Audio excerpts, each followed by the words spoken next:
Hello guys, আপনার imo কি অন্যজনে ব্যবহার করছেন? আপনি দেখবেন কিভাবে?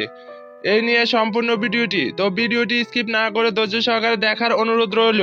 ভিডিওটি শুরু করার আগে তোমাদের কাছে একটা রিকোয়েস্ট, যারা আমার চ্যানেল নতুন তারা অবশ্যই চ্যানেলটিকে সাবস্ক্রাইব করবা। তো এর জন্য প্রয়োজন ইমো অ্যাপস। তো তোমরা তোমাদের মোবাইলে থাকা ইমো অ্যাপসটি ওপেন করবা। ইমো অ্যাপসটি ওপেন করলে এরকম একটা ইন্টারফেস শো হবে। তো এখান থেকে তুমি বাম পাশে কর্নারে তোমার প্রোফাইল যে আইকন, এই প্রোফাইল আইকনে ক্লিক করবা। প্রোফাইল আইকনে ক্লিক করলে এরকম একটা ইন্টারফেস শো হবে।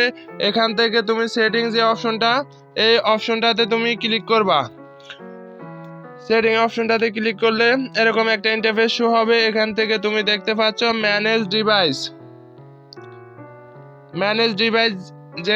এটাতে একটা ক্লিক করবা, ম্যানেজ ডিভাইস। তো এটাতে ক্লিক করলে এরকম একটা ইন্টারফেস শো হবে। তো এখান থেকে তুমি দেখতে পাচ্ছ নিচে এই আইডিতে শুধু আমার ফোনে লগ ইন করা আছে, এজন্য আমার ফোনের নাম দেখাচ্ছে। আর যদি অন্য ফোনে যদি লগ ইন করা থাকতো তাহলে এখানে নিচে যে অপশনটা আছে এখানে নিচে শো করতো। তা তোমাদের যদি অন্য ফোনে লগ ইন করা থাকে তাহলে নিচে দেখতে পারবা। আর তোমরা এখান থেকে তোমরা এই অপশনটা বন্ধ করে দিবা।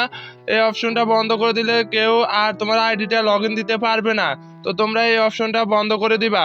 তো তোমরা দেখতে পাচ্ছ কিভাবে তোমার আইডি কি অন্যজন ব্যবহার করছে বা করে নাই। তো তোমরা যদি ব্যবহার করে তাহলে এখানে নিচে দেখতে পারবা, আর যদি ব্যবহার না করে তাহলে এখানে থাকবে না। তো ব্যবহার করলে তো এই আইডিটা কিভাবে ডিলিট করবা বা বাদ দিবা এই নিয়ে আমার ইউটিউবে ভিডিও আছে, তোমরা চাইলে ওটা দেখতে পারবা। তো আজকে এই পর্যন্ত, ভালো থাকবে, সুস্থ থাকবে, আল্লাহ হাফেজ।